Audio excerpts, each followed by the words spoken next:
자, 여기 보면 이제 알렉산더 2세의 내정 개혁 관련된 내용을 이제 했고요. 그 다음에 대외 발전 관련된 내용을 이제 할 건데요. 자, 여기 이제 보면 이제 1876년 반란을 일으킨 불가리아와 불가리아인들이 불가리아인들이 투르크가 대제국 학살 사건을 계기로 러시아가 전격적으로 이제 투르크를 공격한 사건이 있어요. 이걸 러투 전쟁이라고 하는데 그 러투 전쟁 결과 이제 산스테파나 조약을 이제 맺게 되죠. 예, 산스테파나 조약. 자, 그래서 이제 투르크여금 세르비아, 그 다음에 몬테네그루, 루마니아 같은 독립과 불가리아 자치를 승인하게 되었다. 이렇게 돼 있죠. 자, 여기에서 이제 세르비아, 몬테네그루, 루마니아의 독립 이렇게 있는데 이건 이제 예전에 어떤 지역이에요? 대부분 오스만 투르크에 있었던 지역이죠. 예, 그래서 예전부터 이 오스만 투르크 내에서 독립투쟁을 하고 있었는데 이걸 이제 인정을 해줬고 그리고 이제 여긴 안 나왔지만 여기 나왔지만 불가리아 자치를 또 인정해줬어요. 오스만 투르크 안에서. 자, 그래서 이제 이런 것들은 범슬라브주의에 입각해갖고 이제 했던 거야. 이 범슬라브주의.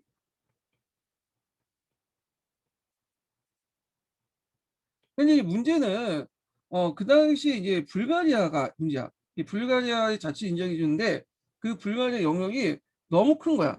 예. 그래갖고 요게 이제 그 특히 이제 불가리아 같은 러시아하고 이제 연결된 세력이기 때문에 이거에 대해서 잘못하면 러시아 세력이 커질 수 있다. 자, 결국에는 이제 그 이 조약은 영국과 오스트리아의 강한 항의를 받게 되고요. 그래서 비스마르크 조정부에서 베르닝 회의를 이제 갖게 돼요. 베르닝이. 그래서 이 내용이 수정됐는데 자, 이 내용을 보면 불가리아를 비롯한 그 새로운 독립된 나라들의 영토를 대폭 축소하고요. 영국의 키브루스 섬을 얻는 한편 오스트리아, 보스니아, 헤르체코비아 섬을 갖게 돼요. 예. 그래서 이제 러시아가 이제 좀 영벌 많이 한 거죠.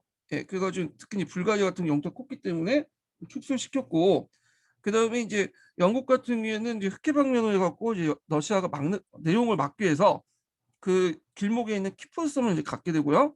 오스트리아는 이때 이제 그 오스만 투르크부터 보스니아 헤르체고비아 예전에 아까 얘기한 지역 있죠? 이 지역을 차지하게 되는데 이때는 이제 행정 관리권만 갖게 되고 실제적으로 이제 여기를 완전 장악하게 된 것은 뒤에 오스만 투르크 때문에 이때 이제 장악을 하게 되죠.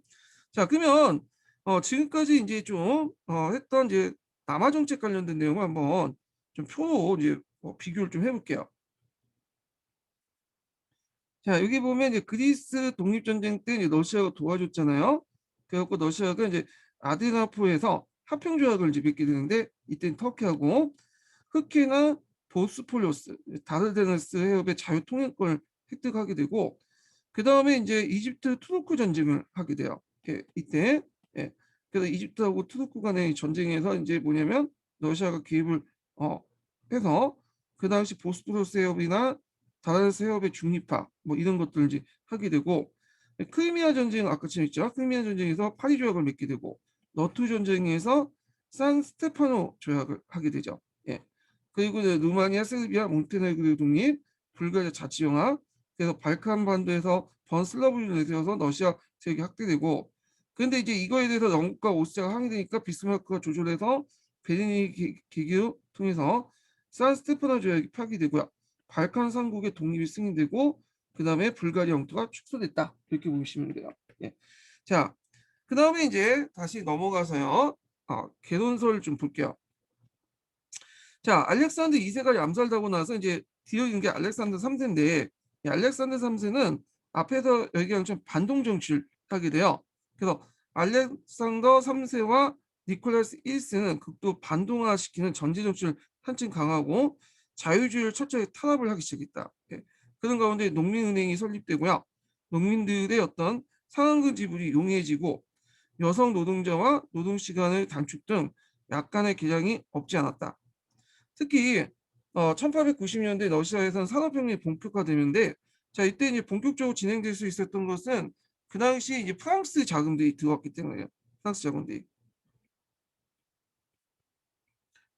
삼국 협상 결과 이제 프랑스하고 러시아가 협상을 맺었잖아요. 그래갖고 이제 그 프랑스 자본이 이때 많이 들어오게 돼. 그래서 이제 특히 이제 도네츠 지방, 이 도네츠 지역은 이제 우크라이나 동부 지역의 지역이죠. 예, 여기에 석탄 지방이 개발이 되는데 지금은 우크라이나 동부 지역인데 러시아인들이 많이 살고 있거든요. 그래서 따로 이제 여기 독립투쟁, 분립투쟁한다고 이제 싸우고 있죠. 얘네들이 우크라이나하고 그쪽 세력들이. 그 다음에 바쿠에서 또 유전이 발견돼. 바쿠는 오늘 아르제바이잔 있죠. 아르제바이잔에 있는 수도죠. 거기 흑해 연안에 그 당시 석유라든지 뭐 가스, 천연가스 이런 것들이 발견되기 시작하고 그 다음에 강철과 면허 생산이 증가됐다. 특히 이제 철도 부설이 진행돼서 당시 재무장관이었던 위태가 1891년에 시베리아 횡단철도 부설하기 시작해요. 그래서 이제 산업 발전의 주도적인 역할을 담당했다는 거. 자, 이러한 산업의 발전에 따라 도시 노동자의 수요도 급격하게 증가되었고 노동 시간이 11시간 고정을 비롯한 노동 조건 개선 시도도 있었으나 매우 미흡하여 파업이 빈발했다. 이렇게 이제 보시면 되고요. 자, 이런 상황에서 러시아의 마르크스주의가 이제 뿌리를 내리고 1898년에 사회민주당이 조직이 돼요. 예, 조직됐으며 형이 황제의 암살 기도였다가 처형된 중상주 출신 레니 아까 전에 얘기했죠. 니콜라이 2세가 이제 알렉산더 2세가 이제 그 죽을 때 그 레닌의 그 뭐냐면 형이 거기 가담을 갖고 처형을 또 사형을 받았잖아요. 자, 그래서 이제 레닌이 두각을 나타났다. 그래서 레닌이 이제 중앙의 건고한 소수 집단의 당을 지도할 걸 주장하고 전위 집단, 소수 혁명가들 당을 주도해야 된다. 이렇게 하면서 교일시안과 런던의 다수가 그에 지지한 볼세비키라고 불리게 됐고 반대 당의 허술한 민주주의 조직을 주장한 소수파 맨세비키로 불렸다. 요게 이제 사회민주당이 분파된 과정이에요. 사회민주당은 1898년에 여기 조직을 했죠. 그래서 실제로 마르크스 이념을 따랐다고 보시면 돼요. 마르크스 이념을. 예. 근데 이제 그 안에서 혁명 방법을 둘러싸고 맨세비키하고 볼세비키가 주돌 다툼이 있었는데 이때 이제 1903년에 그 당대에서 맨세비키를 지지한 세력들은 주로 소수파였고 볼세비키를 지지한 세력들은 다수파였어요. 그래서 다수파였던 볼세비키가 이제 주장하는 이런 전위 조직, 소수의 혁명적 지도자 이념을 따는 식으로 결정이 났거든요. 예. 자, 그래서 이제 예전에 맨세비키하고 볼세비키의 차이점을 물어본 적이 있어. 기출문제. 예, 이게 관련된 거고요. 근데 이게 주의할 것은 시간이 지나면서 이 볼세비키는 점점 소수파가 떨어지고요. 맨세비키가 실제로 다수파가 올라가게 돼요. 그래서 실제 의미하고 나중에 러시아 혁명 때의 그런 그 사회민주당 안에서의 세력 부분은 좀 달라요. 이런 것도 좀 기억을 해두시고요. 거기에다 이제 볼세비키하고 맨세비키하고 좀 차이점이 또 뭐냐면 요거 이제 그 혁명 조직 관련된 내용도 있고 또 하나가 이제 플러스 되냐면 2단계 혁명론을 인정하느냐 인정하지 않느냐 여부야. 자, 2단계 혁명론은 뒤에 좀 더 설명했지만 마르크스 이념대로 자본주의가 어느 정도 끝난 다음에 자본주의 발달해서 부르주아의 혁명이 완결된 시점에 그 다음에 사회주의 노동자를 중심한 사회주의 혁명이 진행된다. 이 내용이거든요. 자, 근데 이제 되게 보면 맨세비키는 2단계 혁명 인정해요. 네, 인정해요. 2단계 혁명 인정하는데 그런데 만약 볼세비키는 처음에는 인정했어요. 2단계 혁명을. 근데 4단계 혁명론 4월 태제부터는 4월 태제는 2단계 혁명론을 부정하죠. 이 사람이. 그래서 예전까지 인정했다가 4월 태제부터는 자본주의를 중심한 그 부유주의 혁명과 이 안정이 끝나지 않더라도 그와 동시에 사회주의 혁명으로 넘어갈 수 있다. 그러니까 부유주의 혁명과 그다음에 사회주의 프로레타리아 혁명이 동시성을 인정한 거야. 예. 그래서 부유주의 혁명이 완전히 끝나지 않는 그 상황에서도 곧바로 사회주의 혁명, 노동자를 중심으로 사회주의 혁명이 넘어갈 수 있다. 이런 것들이 4월 태제에 나와 있거든요. 그래서 볼세비키 입장이 바뀌어져요. 2단계 혁명론에 대해서. 예. 그래서 2단계 혁명론이라든지 뭐 입장이라든지 그다음에 당의 조직 방식, 운영 방식 이런 차이점이 맨세비키와 볼세비키 차이점이다. 요거 좀 기억을 해두시고요. 자, 이렇게 이제 사회민주당이 있고 또 한편으로는 그 당시 이제 공공개혁파들이 있어요. 자유주의를 중심한. 이 사람들이 입헌민주당을 만들어요. 그래서 카데지라고 좀 하는데, 자, 그 애들은 이제 입헌민주당 부르주아 출신으로 만들었던 사람이고, 여기는 안 나왔지만 또 이제 나르니키가 모여가지고 만든 당 있죠. 사회혁명당 있어요. 이 사회혁명당은 사회주의 추구하지만 막스식 사회주의 추구하진 않아요. 주로 이제 농촌에 있는 미드라는 공동체 있죠. 미드라는 공동체를 중심으로 하였고 사회주의를 이제 주장을 했던 사람들이죠. 예, 요거 좀 같이 기억을 해두시면 될 것 같아요. 예.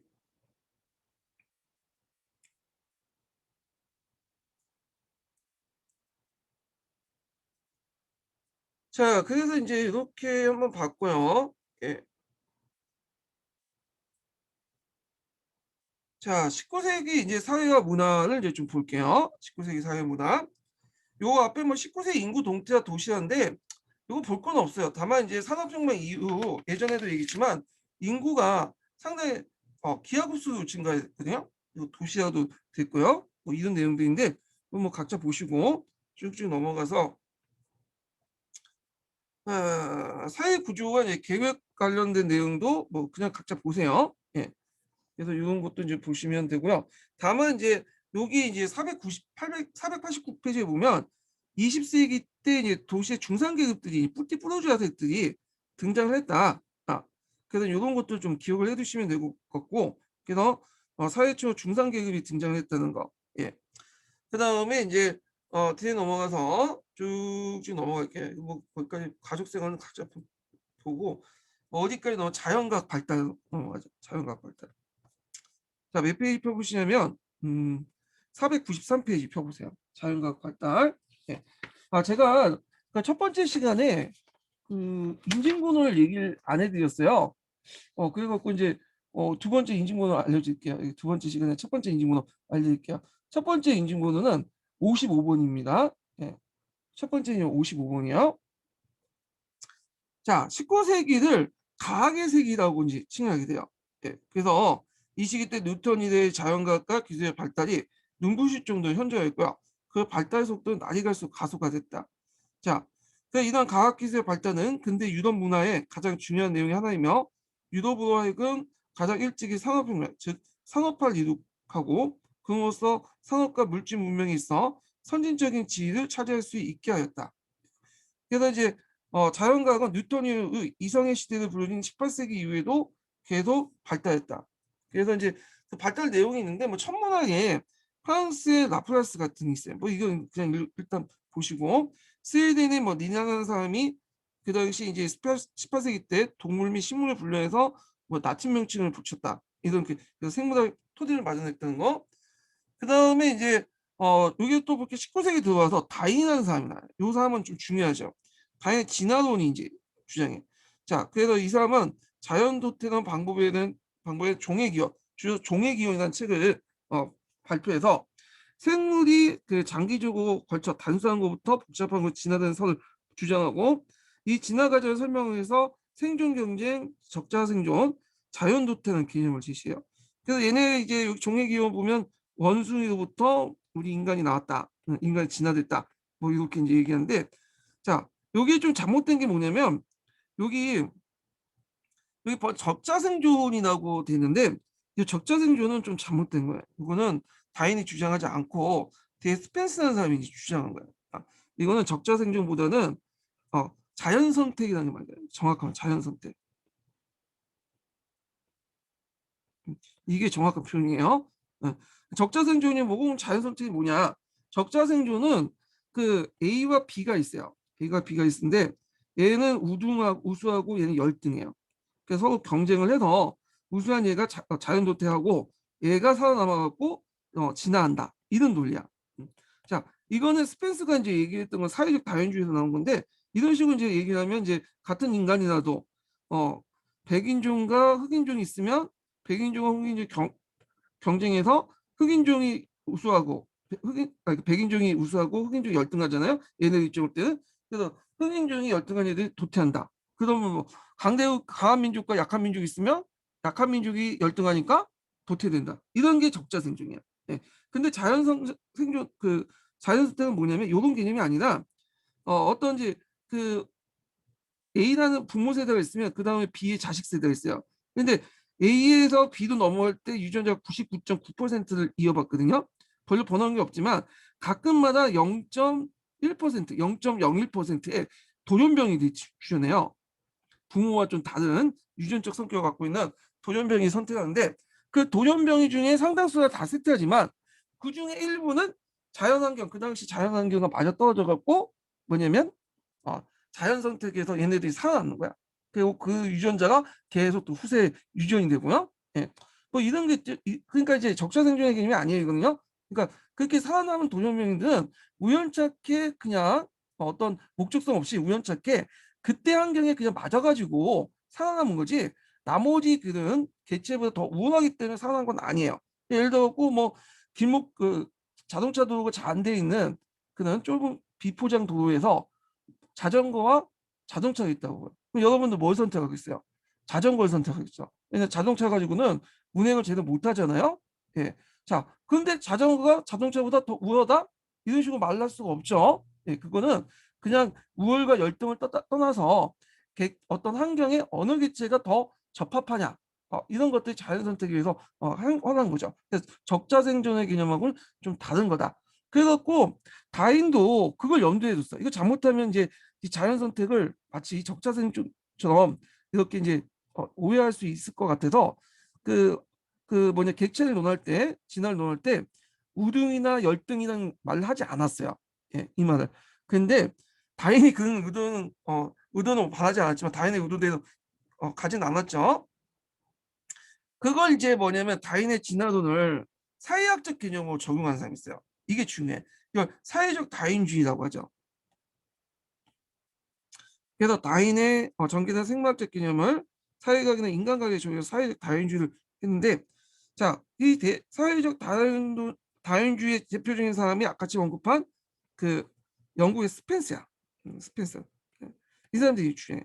자, 이 사람은 이제 자연 선택이라는 개념을 폐기하고 뭘로 주장하죠? 적자 생존을 주장하죠. 적자 생존. 자연 선택이 아니라 적자 생존이라는 개념을 주장하게 돼요. 적자 생존. 그래서 열등한 사람이 우등한 사람들에게 지배를 받는 건 당연하다. 뭐 자연 도태당한다. 뭐 이런 개념들이죠. 그래서 생존 경쟁은 인간사에게 적용되면 열등한 자는 도태당하고 생존 조건에 적합한 자가 살아남게 마련이다. 자, 이러한 주장은 당시 성공을 거두고 있던 부르주아나 자본가들의 깊은 감명을 주었다. 그러나 이제 연령한 이제 지난해 영국의 스펜스는 같은 사람들을 비롯하여 많은 사회적 다인주의나 이러한 잔인한 이유를 전개한 편, 또 자선심을 비롯한 이타적 도덕적 감정이 인간 사회의 경우 진화 과정의 또 최고 업적이라고 한다. 비록 강자지만 약자에 의해서 도덕적 감정이 있어야 된다 이런 거죠. 이타적인 도덕적. 그래서 이런 것들이 이제 합쳐갖고 사회적인 다인주의와 그 다음에 이제 앞에서 약자의 등포 이걸 이제 백인의 짐이라고 하거든요. 나중에 백인이 신호부터 걸머짓게 되는 걸머짓는 책임감 이런 것들이 합쳐갖고 제국주의를 침략 정제를 합리화시키죠. 그래서 이제 제국주의 정책을 펼칠 때 우리가 강자니까 약자인 열등한 민족, 흑인들을 지배하는 건 유색인종을 지배하는 건 당연한 거다. 왜? 이게 자연적인 어떤 형상이다. 자, 이런 식으로 얘기를 하면서 또 한편으로는 우리가 하나님의 사명을 받았기 때문에 이 전복자들, 피조목자들을 무지막지하게 대하지 않고 좀 따스하게 감싸주고 교육시켜주고 의료 혜택도 보급해주고 이런 것들이 백인으로서 하나님의 사명을 백인으로서 짊어진 운명이다. 뭐 이런 식으로 이제 얘기를 하는 거죠. 그러니까 이런 것들 교묘하게 섞여가지고 제국주의를 합리화시킬 뻔인 거야. 예. 자, 그래서 이제 이런 것들 좀 기억을 해두시고요. 자, 그 다음에 이제 우생학이라는 것들이 등장해요. 우생학. 자, 우생학 이론이 이제 있는데 우생학 이론은 그 당시 이제 인간사의 부적절자를 무자비하게 도태하기보다는 그 당시 사회적 다인주의는 이제 도태를 선택했잖아요. 적자와 적자를 계획적으로 결합시켜 인종을 개량을 하자. 얘네들 좀 뭐냐면 좀 우수한 사람들과 뭐냐면 짝짝꿍 해갖고 새로운 인종을 만들자. 뭐 이런 식으로 이제 나타난 것이 우선학이에요. 인종 계약 우선학. 예. 자, 그래서 그 당시에 이제 이 우선학 이론이 서양 세계를 지배를 했어요. 예. 그래갖고 이제 뭐 어떤 인종은 열등하고 어떤 인종은 우승하고 그래서 얘네들이 어떻게 결합해갖고 좀 열등한 인종들을 뭐냐면 그 좀 우등한 민족으로 만들 필요 있겠다 이렇게 주장을 하면서 했던 게 우승학인데 근데 이게 좀 약간 극단적으로 잘못된 방향인지 좀 잘못됐다는 거는 좀 약간 우상도 잘못된 거지만 그것이 좀 약간 이제 나중에 전체주의와 극단적 민족주의가 결합이 돼갖고 아예 이제 개량은 하지 말고 그냥 죽이자라는 식으로 나와 보이죠. 그러니까 유대인이나 뭐 집시 같은 사람들 막 죽이고 이런 것들이 히틀러가 했던 내용 아니에요? 자, 그런 것들 좀 같이 기억을 해두시고요. 이건 제국주의 정책과 관련돼 있다. 영국의 스펜스의 사회적 다인주의는 자, 다인의 진화는 그 후에 부분적으로 수정받게 되었고 진화 과정의 중요한 유전에 관해서 오스트리아 수도에서 생겼던 멘델이 법칙이 아직도 유효하다. 요거는 여러분들 뭐 생물학 시간에 배웠죠. 그래서 격세 유전이라고 가지고 자식 세대에 나타나지 않고 특이한 유전은 뒤에 그 손자일 때 3분의 1 정도가 나타난다. 뭐 이런 내용인데 자, 그 다음에 이제 물리학과 화학 같은 것도 발달됐어요. 그래갖고 이제 그 뒤에 있는데 이건 우리가 알 필요 없고 그냥 건너뛰고요. 그 다음에 전기학이 발달됐어요. 전기학. 그래서 이때 이제 2차 산업혁명하고 같이 진행이 돼서 그 당시 이제 동력원이 예전에는 석탄이었죠.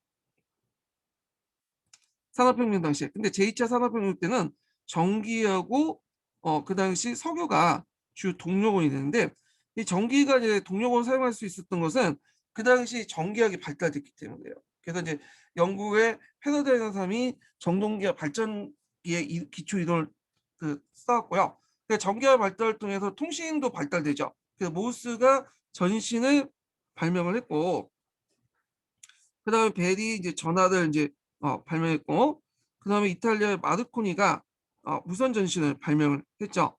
그래서 통신혁명이 일어났다. 그다음에 이제 또 우리가 알고 있는 미국의 에디슨이 추구기나 백열전구 영화 등을 발명했고 그다음에 증기적을 더불어 전력을 동력으로 사용되기 시작했다는 거. 19세기 내연기관 등이 발달됐고요.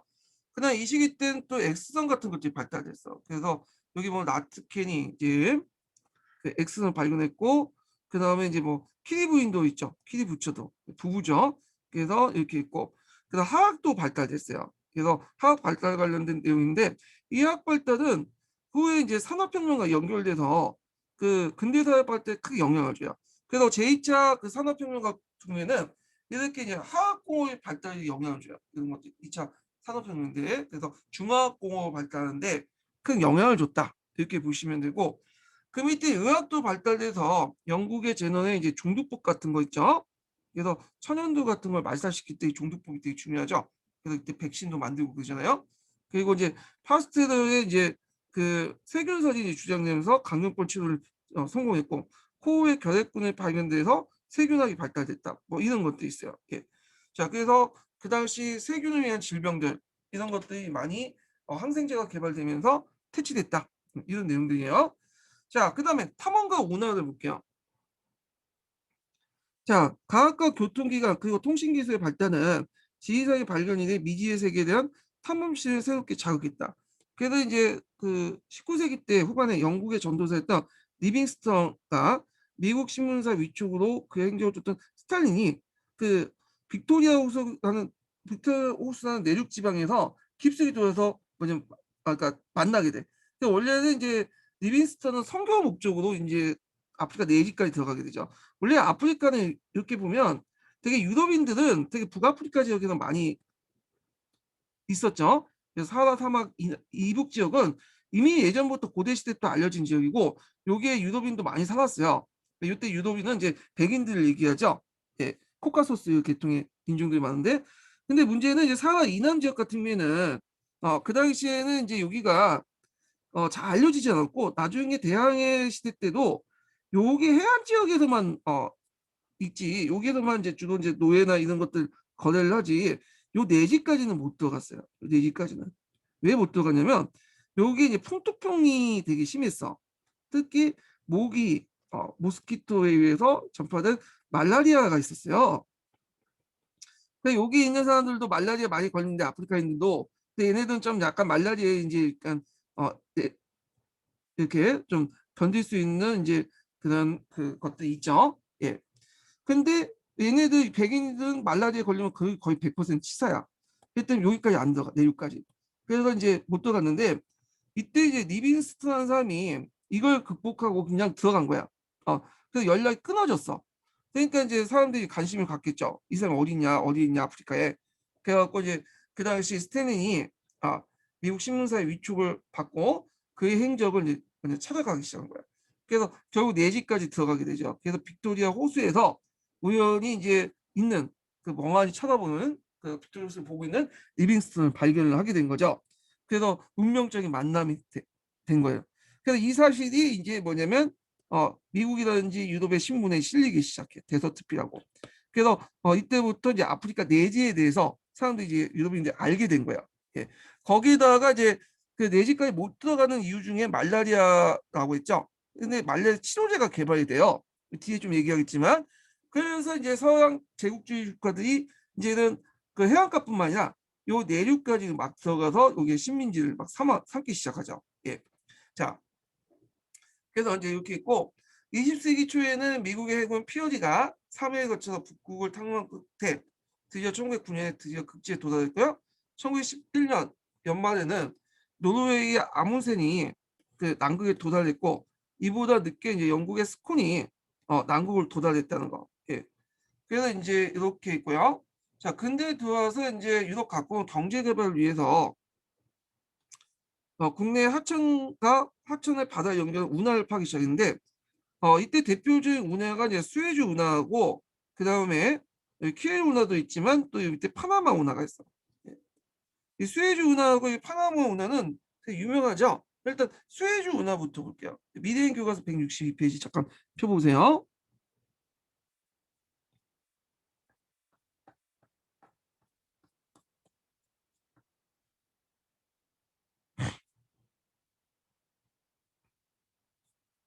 이게 아닌데? 예. 앞부분이네요.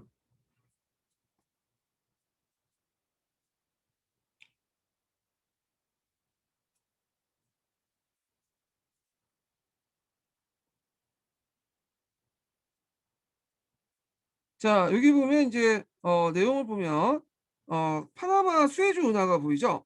예전에 이제 영국이 인도를 지배하고 나서 인도를 통치하는데 제일 중요한 게 이제 인도 가는 길이잖아요. 근데 예전에는 이렇게 삥 돌아서 갔어. 예. 되게 멀죠. 근데 수에즈는 여기죠. 시나이 반도 쪽에 있는 건데 여기 가면 여기에서 거쳐갖고 홍해를 거쳐갖고 여기 가기 때문에 인도하고 가는데 단거리로 이제 이동을 하게 되죠. 물류 비용도 이런 것들이 상당히 저렴하게 펼치고 저렴하고 그다음에 빨리 이동할 수 있죠. 그래서 영국은 이제 이 수에즈 운하에 상당히 많이 관심을 갖게 돼요. 그래서 결국엔 수에즈 운하를 장악을 하게 되는데 근데 원래 수에즈 운하를 팠던 거는 프랑스예요, 프랑스.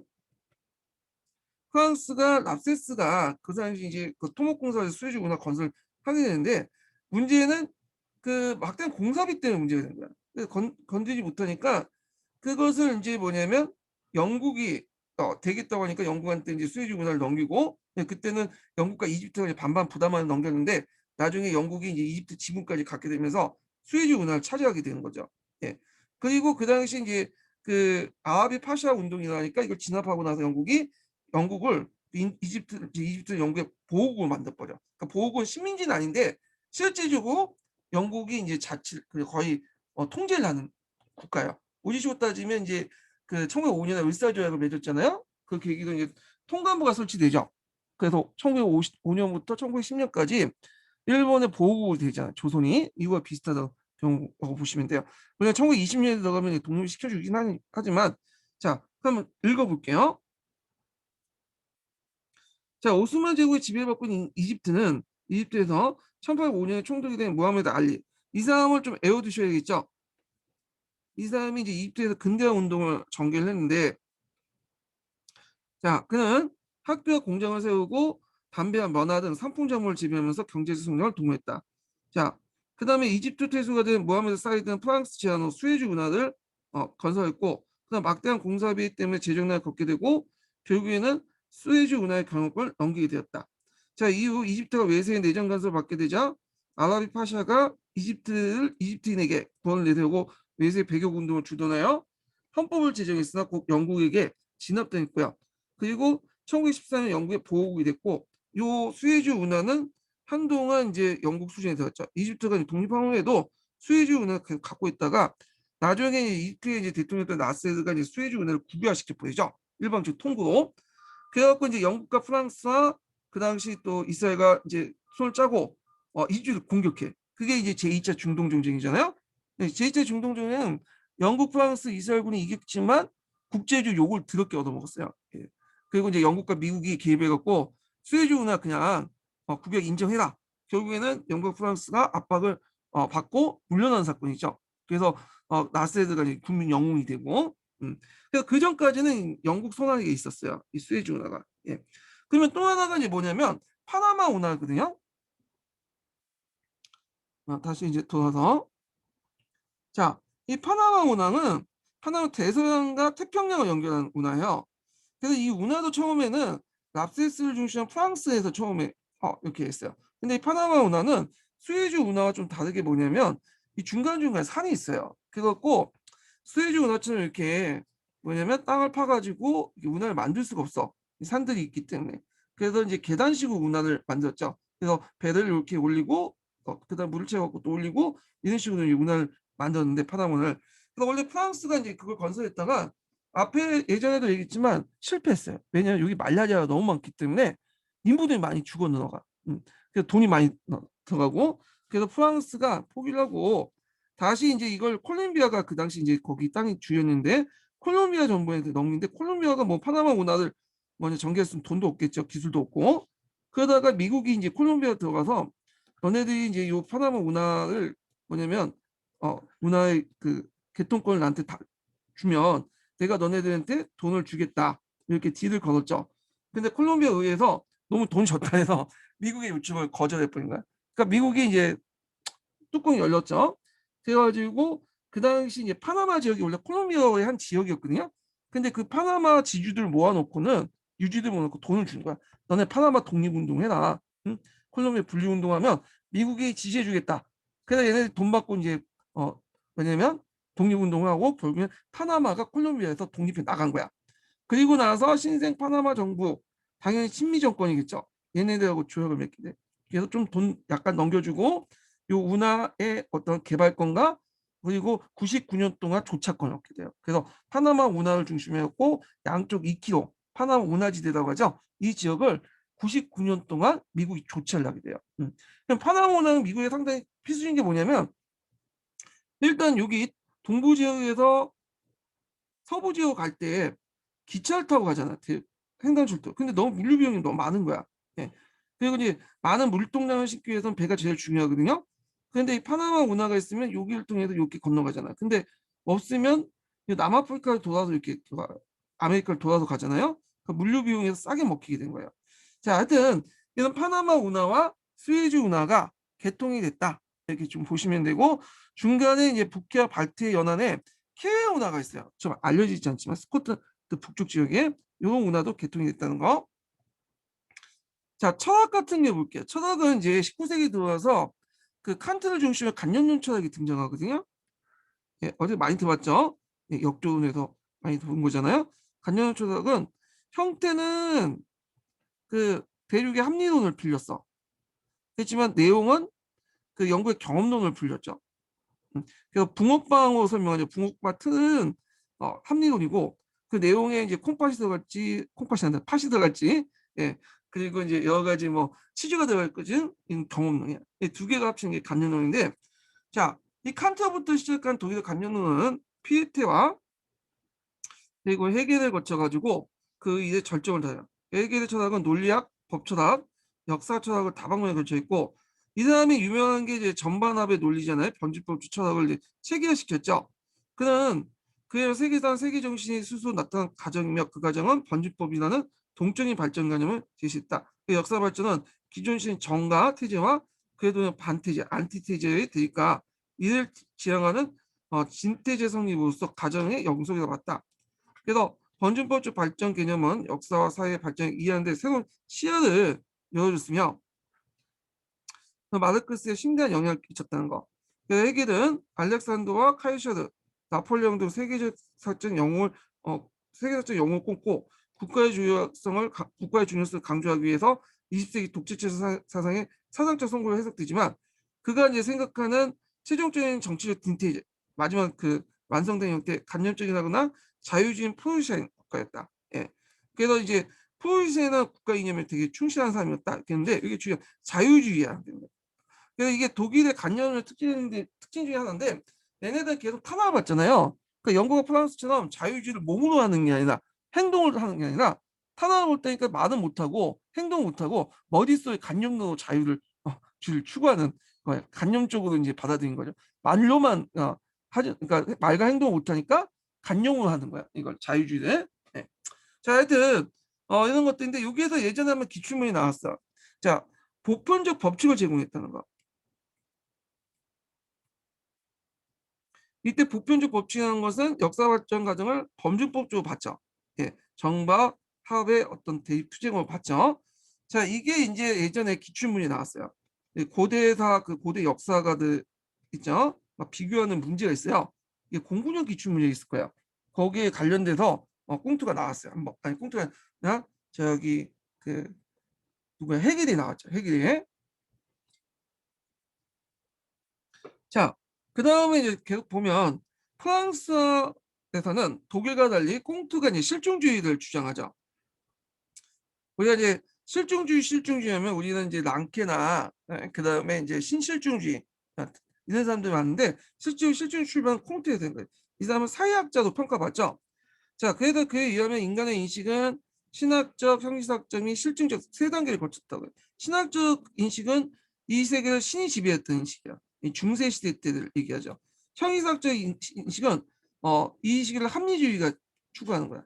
합리주의라는 것은 인간이 이성이 있고 이성을 통해서 사회적 보편적 법칙을 발견하면 역사는 진보한다. 하나의 믿음이잖아요. 경험적으로 증명한 게 아니죠. 어떤 이제 형이상적인 관념이죠. 자, 이런 것들이 이제 있고 그 다음 단계가 뭐냐 실증주의야. 그러니까 이건 뭐냐면 현실 관념이 아니라 관념이 현실에 맞아야 돼. 검증을 해야 돼. 그래야지 이제 있는데 세 단계를 통해서 뭐냐면 거쳤다 이렇게 보고 있어요. 자, 그래서 이제 수학이나 물리학 등 자연과학 등 실증적 학문이 되었으나 사회에서 그 학문에 아직 그 단계에 도달하지 못하였다. 자, 그래서 실증주의가 이제 처음에는 사회학이나 이런 데서 했지만 하지 못하고 주로 이제 이 시대기 때는 자연과학에만 영향을 줬다 이렇게 이제 되는데 근데 그 전까지는요. 근데 이제 이 실증주의를 통해서 콩테 실증주의를 통해서 사회학에는 새로운 분야가 개척되면서 이제 사회 형상을 볼 때도 어떤 가설 외에도 어떤 어떤 그 사회적 조건이나 이런 형상에 대한 실증을 해야지만 이게 사실이 될 수 있다, 팩트가 될 수 있다 이렇게 이제 얘기할 수 있죠. 자, 그래서 사회학이라는 새로운 분야가 개척됐고요. 자, 그래서 19세 후반에는 자연과학의 영향도 받아 실증주의가 유럽 세계의 주된 흐름이 되었다. 자, 그다음 벤담의 공리주의가 있죠. 벤담의 공리주의는 영국의 자유주의 기반이 됐던 것들인데, 자, 그에 의하면 인간의 행동과 사고는 쾌락과 고통에 지배받으며 공리, 그러니까 다수의 원인, 공리가 뭐냐면 이제 다수가 원하는 행복이죠. 다수의 이익. 자, 다수의 이익을 인정하는 이 사실을 인정하는 것이 개인마다 저마다 자신의 행복을 추구하기 마련이다. 인정하는 것이며 개인은 저마다 자신의 행복을 추구하는 거죠. 그래서 개인들이 모이는 그 행복의 합이 다수의 이익, 공리다. 이걸 얘기를 한 거죠.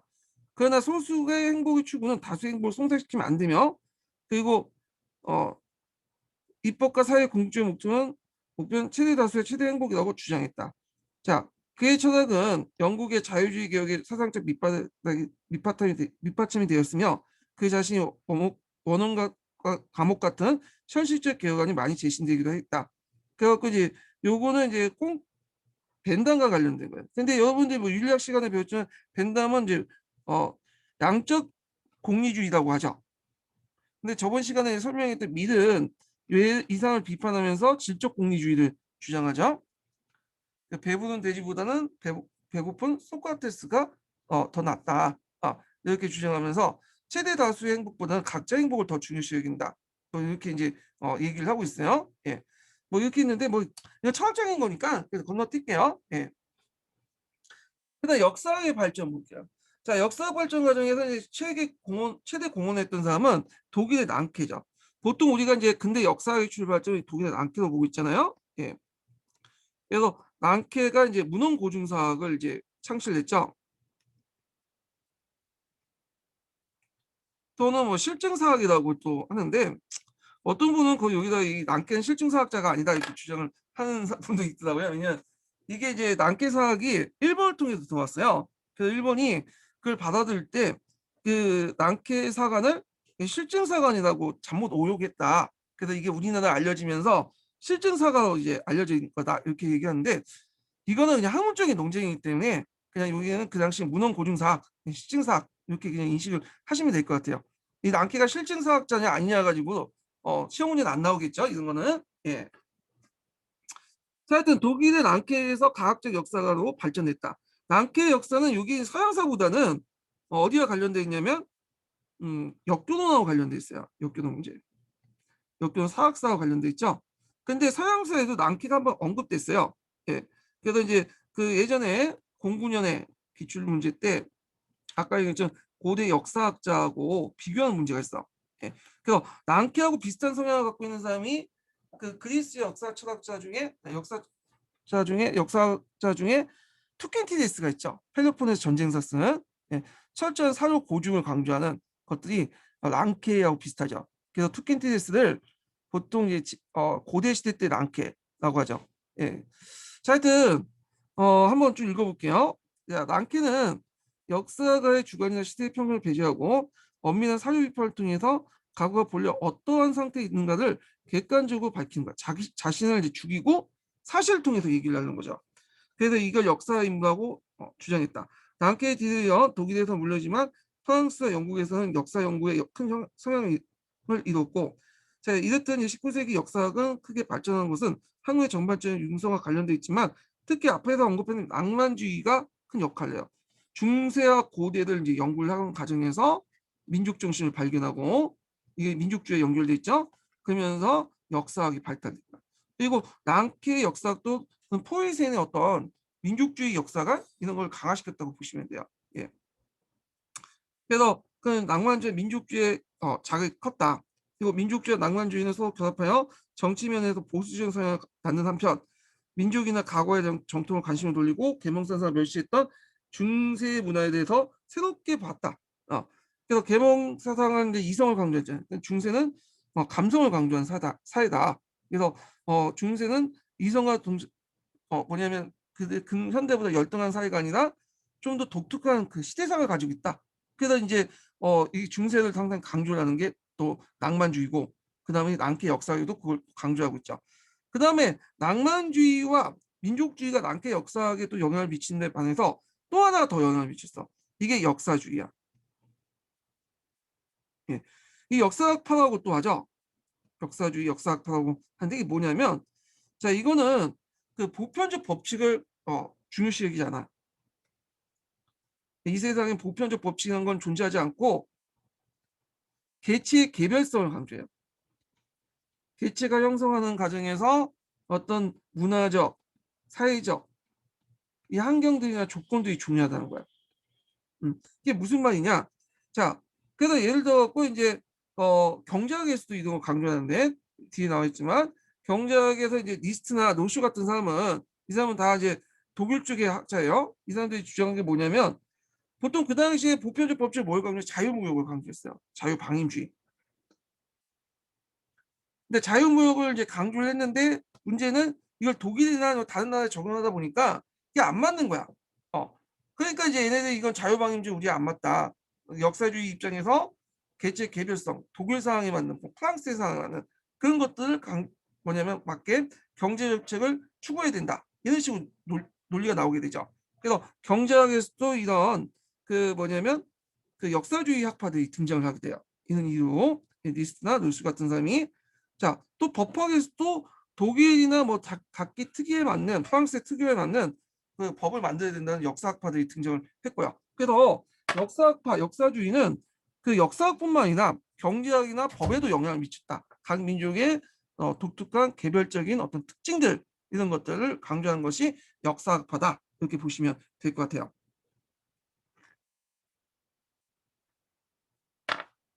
그래서 리스트는 국민경제학을 역사적 관점에 도입했고요. 자, 누스는 경제학을 국민적 관점에 발전한 가능한 학문이라고 했다. 그래서 보편적인 어떤 자유방위를 버리고 각 개별 국가에 맞는 어떤 경제 시스템을 도입을 해야 된다. 이렇게 이제 강조를 했죠. 자, 문학을 보죠. 문학과 관련된 내용이 예전에 한번 기출문제에 언급됐었어요. 한번 독립된 문제 나왔죠. 자, 18세기 말에서 이제 19세기 때 문학을 는 네 시기로 나눠볼 수 있어요. 하나가 이제 고전주의예요. 예. 이건 18세기 이제 때 했던 거죠. 예. 여기에서 강조하는 이성이야. 이성과 이제 규격과 형식을 강조하죠. 그래서 고전주의에 반발해서 인간은 낭만이 있다. 그래서 인간은 감정이 더 중요하다. 이성보다. 이게 이제 19세기 초반에 등장한 낭만주의죠. 그래서 여기는 이성보다는 감성을 강조해. 예. 자, 그러면 낭만주의가 이제 그런데 이후에 반발도 나온 게 사실주의예요. 19세기 중반 정도. 사실주의는 그 당시에 산업화되는 과정에서 산업화에 여러 가지 문제점이 등장하잖아요. 근데 이걸 낭만주의에서는 무시했다는 거야. 예. 그래서 있는 그대로 봐야 된다. 예. 이런 것들이 사실주의야. 예. 이게 19세기 중반에 등장해요. 근데 이 사실주의를 좀 더 발전시킨 게 뭐냐면 자연주의야. 자연주의는 이제 사실주의 플러스 여기다 자연적 기법, 자연과학적 기법을 이제 도입을 해요. 그리고 더 나아가서 사실주의는 묘사만 했죠. 근데 이 자연주의는 작가의 어떤 생각이 들어가. 주관적인. 그래서 방법 같은 것들, 이런 것들 제시를 하고 이런 것들이 자연주의예요. 그래서 고전주의, 낭만주의, 사실주의, 자연주의 순서 좀 기억을 해두시고 고전주의 특징과 낭만주의, 사실주의, 자연주의 특징도 개별적으로 다 기억을 하세요. 그리고 예전에 또 어떤 식으로 어떻게 나왔냐면 각각의 이제 고전주의 작가는 누구고 낭만주의 작가는 누구고 사실주의 작가는 누구고 이런 것도 나왔거든요. 그래서 각각의 그 사주에 맞는 대표적인 그 사람들도 기억을 좀 해주시는 게 좋죠. 자, 그러면 먼저 살펴볼 것이 이제 낭만주의예요. 이 낭만주의 뭐에 반대해서 나왔다고 했죠? 고전주의에 반대해서 나왔다고 했죠. 자, 낭만주의는 그 고전주의가 국역과 현실에 치우고 계몽사상 이성을 너무 지나치게 여기잖아요. 자, 지나치게 중요하신 데는 반발로서 인간의 감정과 정서를 중시 여기고 직관을 의존하면서 현실에 없는 것을 추구하는 경향을 지녔으며 민족주의를 결합하여 민족의 가과 중세에 영향을 미쳤다. 역사학에 영향을 미쳤죠. 그 밑에는 낭만주의 대표적인 사람도 있어요. 게테와 실러는 낭만주의자는 아니고요. 질풍 노도에 관련된 곳. 게테는 이제 파우스트 같은 사람은 이제 게테의 파우스트는 고전주의에 속하지만 하여튼 그 뒤를 이은 사람부터 낭만주의가 된 거야. 그래서 하이네의 시,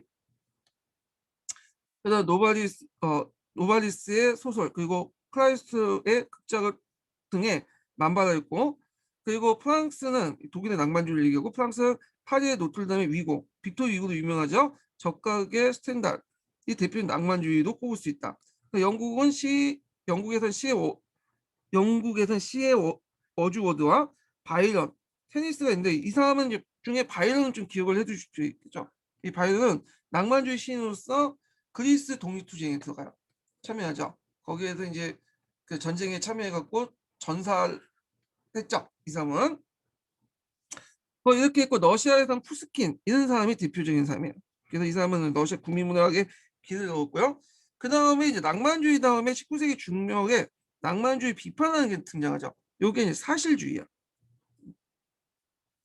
자, 19세기 중엽부터 낭만주의가 어떤 의미에서 비현실주의 아름다움이나 꿈을 쫓는보다는 인간과 사회 현실을 직시하고 그것을 있는 그대로 묘사하는 사실주의 경향이 두드러졌다.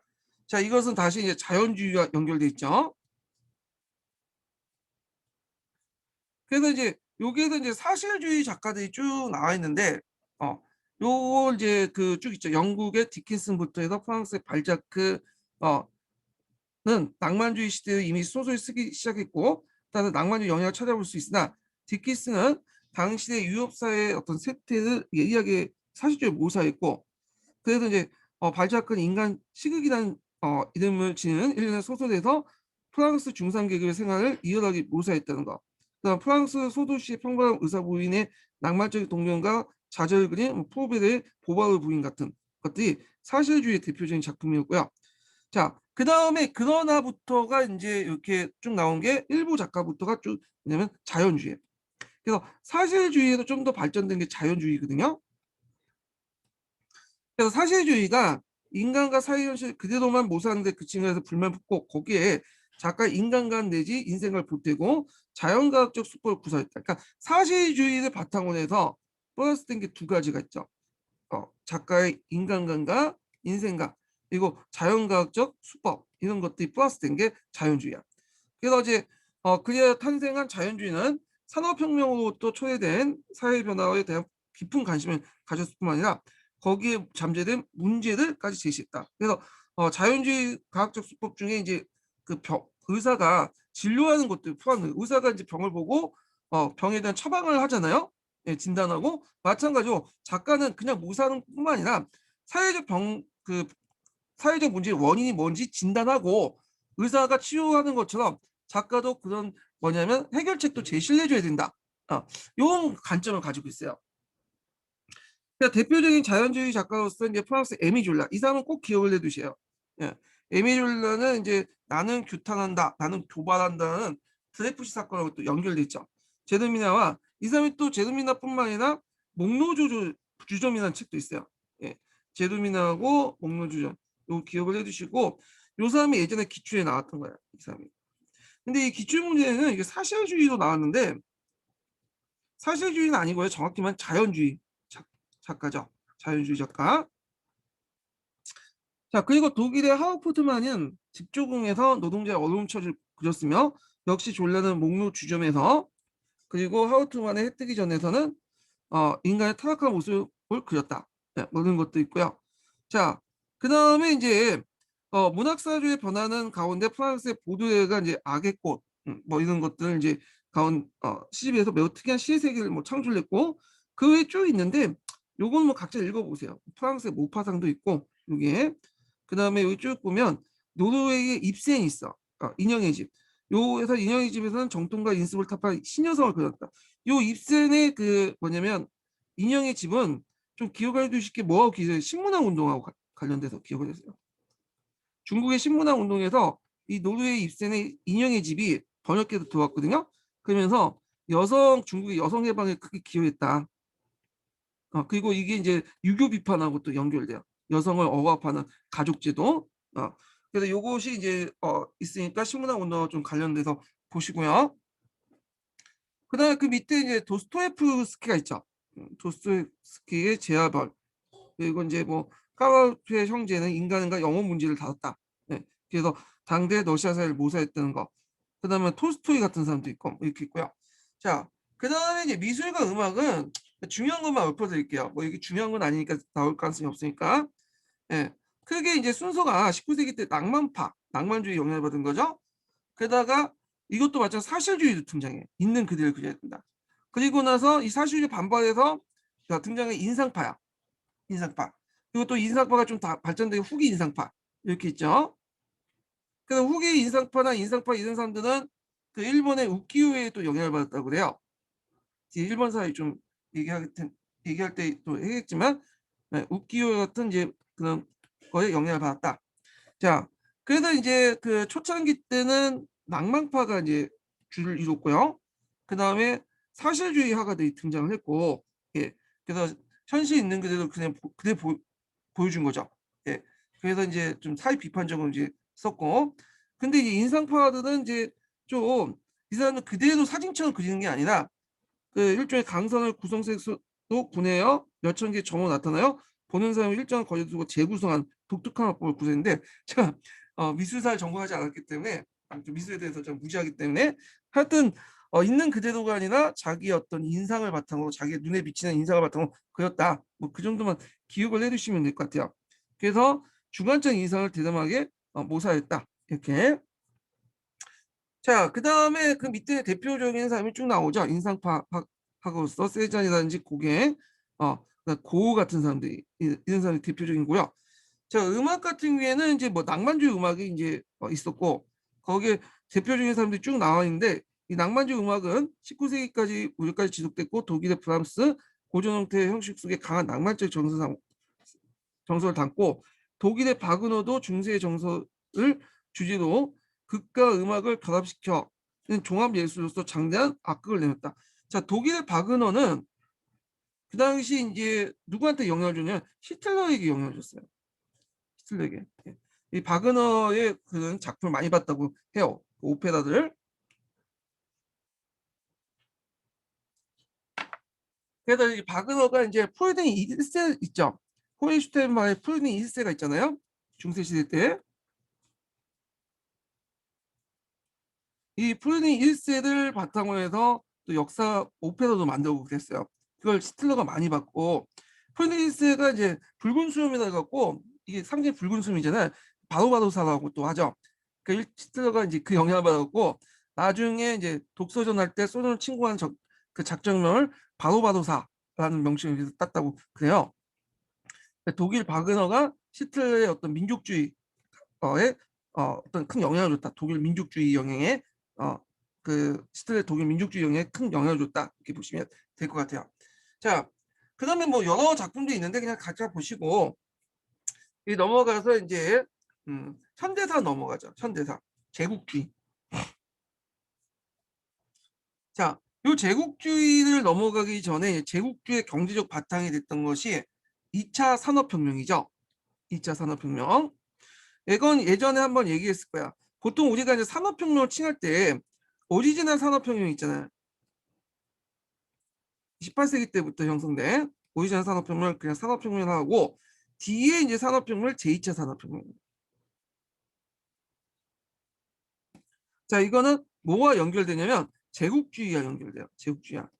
2차 산업혁명은 제국주의고 그러면 그 전에 이제 17세기 정도 이렇게 해갖고 뭐 잉크로즈 운동할 때 그 산업혁명 조금 있다고 했죠. 이걸 제1차 산업혁명이라고 해요. 그러니까 일부 경제사학자들은 이걸 제1차 산업혁명. 그러니까 이게 1차 산업혁명이 아니라 그 전에 1차 산업혁명. 그러니까 산업혁명 전후로 해갖고 제1차 산업혁명, 제2차 산업혁명 이렇게 나눈다고요. 이게 서양사 개론의 기준이거든요. 서기의 기준인데 요게 이제 좀 많이 쓰이니까 이렇게 인식하시면 돼요. 그래서 책마다 좀 다르긴 해요. 1차 산업혁명을 우리가 생각하는 그 오리지널 산업혁명이라고 하는 책도 있고 그다음에 1차 산업혁명 이전에 농협 그 잉크로즈 운동 할 때 당시에 일어난 산업혁명을 제1차 산업혁명이라고 또 하기도 하고요. 예. 그렇지만 공통적으로 제2차 산업혁명은 19세기 때 제국주의 시대 때 했던 산업혁명이다. 이렇게 보시면 될 것 같아요. 이건 예전에 한번 저번 시간에 좀 정리 좀 해드렸을 거예요. 자, 이 제2차 산업혁명은 동력으로서 뭐가 사용됐죠? 예, 석유하고 전기가 사용됐죠. 그리고 이제 중화공업이 발달됐고요. 경공업보다는. 그리고 주로 이제 누가 주도를 했냐면 미국이라든지 독일이라는 나라가 주도를 했어요. 영국은 이제 점점 쇠퇴하기 시작하고. 그래서 이제 제국주의 시대 때 같이 있었던 그 산업혁명이 제2차 산업혁명이다. 이렇게 이제 좀 봐주시면 될 것 같아요. 그러면 그 관련된 내용을 한번 읽어볼게요. 자, 여기 읽기 전에 제가 두 번째 인증번호 알려드릴게요. 첫 시간 때 못했기 때문에 두 번째 인증번호는 15번입니다.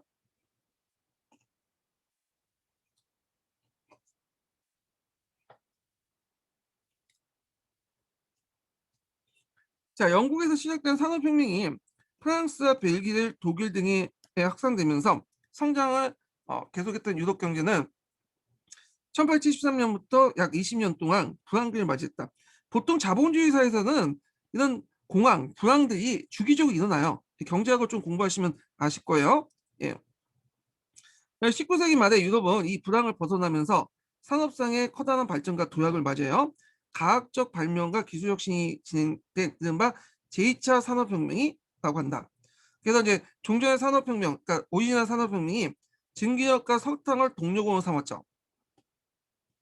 그리고 섬유공업 같은 경공업 위주로 진행된 반면에 2차 산업혁명은 동력원을 전력과 석유라는 것을 했고 그래서 전력과 석유를 사용, 특히 석유의 가치가 올라야 돼. 석탄 같은 경우에는 부피가 커요. 그래서 증기선 같은 데 이제 석탄을 이제 하면 다 심지 못하죠. 그 근데 이제 석유는 부피가 이제 적잖아요. 그러니까 이제 적은 부피로도 적은 그 석유 양으로도 배를 움직일 수 있어. 예. 그래서 강철, 알루미늄 같은 비금속들이 등장했고, 그다음 전기, 화학공업 같은 중화학공업이 발전되면서 생산 방식 또한 일괄 작업에 따라서 대량 생산 체제로 변했다. 그러니까 컨베이어 시스템 같은 거 있죠. 이런 것도 바뀌었다는 거죠.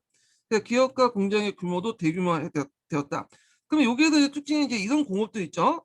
이런 이제 그 중화학공업이나 이런 중공업들은 자본 규모가 클 수밖에 없죠. 상대적으로. 종전의 산업혁명 때 이런 뭐냐면 뭐 섬유공업 같은 거는 이제 좀 약간 자본만 좀 약간 투자해가지고 만들 수 있지만 이 자본 규모가 큰 이 중공업은 자기 자본 가지고는 안 돼. 근데 은행도 은행 자본을 빌릴 수밖에 없겠죠. 네. 근데 은행도 조그만 은행에서는 돈을 못 대주죠. 그러니까 큰 은행이 필요해. 이게 이제 투자은행이야. 그래서 제국주의 시대 때 이 투자은행들이 등장해요. 예전에 뭐 조그만 상업은행 같은 수십만 하는 그 은행이 아니라 얘네는 적극적으로 이제 뭐냐면 투자금을 예치하죠. 뭐 증권을 발행하든 뭐 주식을 투자를 하든 간에 예치를 받아들여갖고 이걸 이제 기업가들 중화학공업에 빌려주는 거야. 얘네들이. 자, 그러다 보니까 얘네들은 이제 어느 정도 이제 많은 투자를 받아야 받고 원리금을 갚아야 되니까 많은 이득을 낼 수밖에 없잖아요. 그래야지 원리금을 갚을 수 있으니까. 그러니까 예전에 섬유공업처럼 조그만 기업들이 경쟁하는 게 아니라 이제 처음에는 조그만 기업들이 경쟁했다가 얘네들이 합병하면서 몇 개 업체들이 뭐냐면 독과점을 하게 돼요. 예. 그래서 이제 자본 규모 이 중화공업 같은 경우는 규모가 큰 뭐냐면 회사들이 막 등장을 하게 되죠. 회사들이. 예. 이 부분 나중에 좀 설명할게요. 자, 하여튼 자, 우리가 오늘날 이렇게 알고 있는 문명 세계의 산물들이 대부분 이 시기에 출현됐다. 그 내연 기관 뭐 전화, 그 다음에 학성기, 이게 또 안 돼 왜?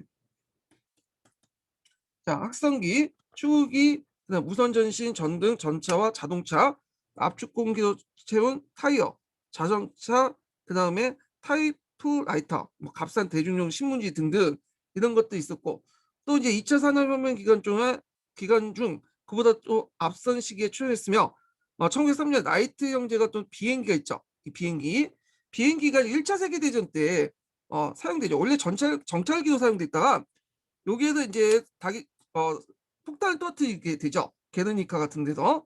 그러면서 이제 전투기도 이제 본격적으로 사용되기 시작했고. 자, 그 다음에 이제 2차 산업의 특징이 예전에도 한번 설명했지만 1차 산업혁명 같은 경우에는 그 못 배운 기술자들이 좀 못 배웠다는 거 좀 그렇지만 좀 학력 수준이 낮은 기술자들이 거기 일선에서 이제 기계를 사용하다가 좀 약간 고장난 걸 개량하는 과정에서 만들어졌잖아요. 근데 제 2차 산업혁명은 좀 달라. 예. 그래서 이제 전문적으로 교육받은 이런 학자들이나 그런 개발자들이 뭐냐면 연구소에서 어떤 특정한 기기를 만들어요. 그리고 밑에는 이제 공장의 기술자들에게 그걸 보급하는 시스템이야. 예. 그래서 제2차 산업혁명 종전 산업혁명의 거의 기초적인 과학적 훈련을 받지 않은 생산 현장의 실질적인 사람들이 발명에 의해서 유전과 달리 과학혁명은 라고 볼 수 있는 정도 훨씬 더 과학적이고 그 특징을 갖고 있다. 그래서 전문적인 교육을 받고 있는 이런 개발자들, 학자들 이런 사람들이 개발소에서 연구소에서 만들어 갖고 내려보냈다. 이렇게 보시면 돼요. 자, 그 다음에 또 이제 강철도 생산이 되는데 강철 관련된 내용이 여기 밑에 있는데 제가 뭐 기술학자, 공학자가 아니기 때문에 이거 설명 못 드리겠고 일단 강철도 만들어졌고 그 다음에 그 당시 이제 새로운 조명과 난방의 원초로서 또한 새로운 동료로서 전력의 출현과 화학공의 발전은 제2차 산업혁명의 또 핵심적인 내용이다. 그래서 이제 뭐 여러 발명대 나오죠. 지메스의 발전기. 지메스는 또 기업 이름으로 또 유명하죠. 그리고 에디슨이 백열등을 발명했으며 1882년에 뉴욕에서 최초의 전력발전소가 설치되었고 그 다음에 1890년 미국의 콜로라도에서 최초의 수력발전소가 결정됐다. 자, 전기 사용이 널리 일반화되면서 전기 분해도 가능해졌고 여타 그 전기공업과 화학공업은 19세기 말 이래 급속도로 발전했으며 그 영향력이 매우 강범위했다. 자, 전력에 못지않게 이제 성명적인 중요성을 지닌 것이 석유였다. 그래서 이때부터 이제 석탄에서 석유로 대체하기 시작해요. 자, 석유는 석탄이나 전력과 동일하게 새로운 동력이 되었을 뿐 아니라 광범위한 범위의 석유화학 원료로 사용됐다. 그래서 석유 같은 경우에는 이 정제하는 과정에서 여러 가지 뭐 등유라든지 뭐 시발유라든지 경유 이렇게 해서 차로 쓸 수 있죠. 근데 그 외에도 부산물들이 되게 많아. 그래서 뭐 아스팔트 까는 데 사용하고 옷 만드는 데 사용하고 심지어는 의약품에도 사용하고 그러잖아요. 자, 그리고 이제 1870년대 노페도가 스탠다드 석유 회사를 설립은 새로운 시대를 상징했다. 그러니까 노페도 같은 사람은 이제 뭐냐면 석유 회사를 이제 만들었지만 이 석유 회사를 바탕으로 해서 기업을 확장했어요. 다른 부분까지 문어발시고 확장시켰죠. 그래서 이제 트루스트라는 기업 합병을 하면서 거대 독점 회사를 만들어요. 예. 자, 그래서 1897년 미국의 방방곡곡에 지점을 설치하고 미국의 연간 석유 수출액은 6천만 달러에 달했다. 자, 새로운 화학과 생리학 지식은 농업에도 영향을 미쳐 인구 증가 상황 농업 생산력 증대를 초래했고 화학 비료가 생산되고 살균 수독과 살구법 등 새로운 식량 보존 기술이 발달되었다. 그래서 그 뭐 밑에 보면 냉동 기술도 완성돼 갖고 뭐 이제 그 당시 냉동고기도 수송하고 이런 것도 있죠. 이런 것 좀 읽어보시고. 자, 그리고 이제 앞에 얘기한 것처럼 제2차 산업혁명을 주도했던 것은 영국이 아니죠. 독일과 미국이야. 예. 그래서 독일과 미국이 2차 산업혁명을 주도를 했고요. 특히 화학이나 전기 산업에서 독일은 선도적인 역할을 수행했고 미국은 이들 분야에서 급속히 발전하면서 대량 생산 기술에서 앞섰다. 그러니까 기술적인 측면에서는 독일이 앞섰죠. 왜냐하면 독일은 좁은 땅에 상대적으로 부족한 자원을 하다 보니까 어떻게 하면 이제 최대한 아껴 쓰는 방향으로 기술 발전을 할 수밖에 없는 거고 미국은 이 기술 개발보다는 자원이 많잖아. 땅이 넓고. 그러니까 이제 기술은 그냥 벌벌이 없더라도 양으로 덮어 씌우는 거야. 그래서 대량 생산 기술이 발달했어요.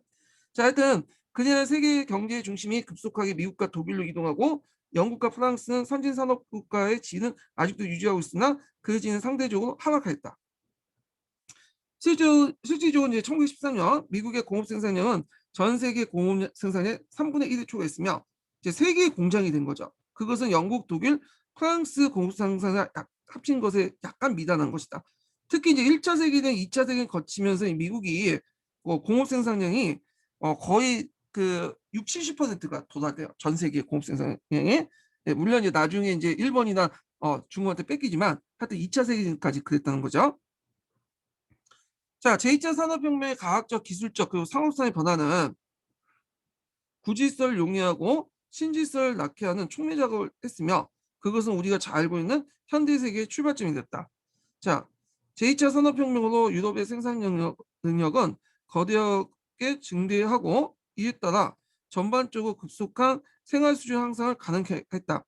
유럽이 두 차례의 세계대전 피해에서 회복할 수 있었던 것도 새로운 기술의 덕택이었으며 1928년 1월에 1928년에는 1차 세계대전보다 더 번영하였고 1950년대 농업과 생산이 1929년 능가했다. 자, 2차 산업혁명을 가능하게 해진 새로운 경제적 풍요는 빈곤을 불필요하게 그로써 더욱 용납할 수 없게 만들었고 사회변화 요담이 됐다. 뭐 이렇게 해갖고 이제 2차 산업혁명 관련된 내용을 읽어봤고요. 2차 산업혁명과 관련돼서 이제 그 서양사 강좌에도 그 관련된 내용이 있어요. 서양사 강좌에도. 예. 자, 그러면 이제 있는데 이 내용은 좀 쉬었다 할게요. 요거는요.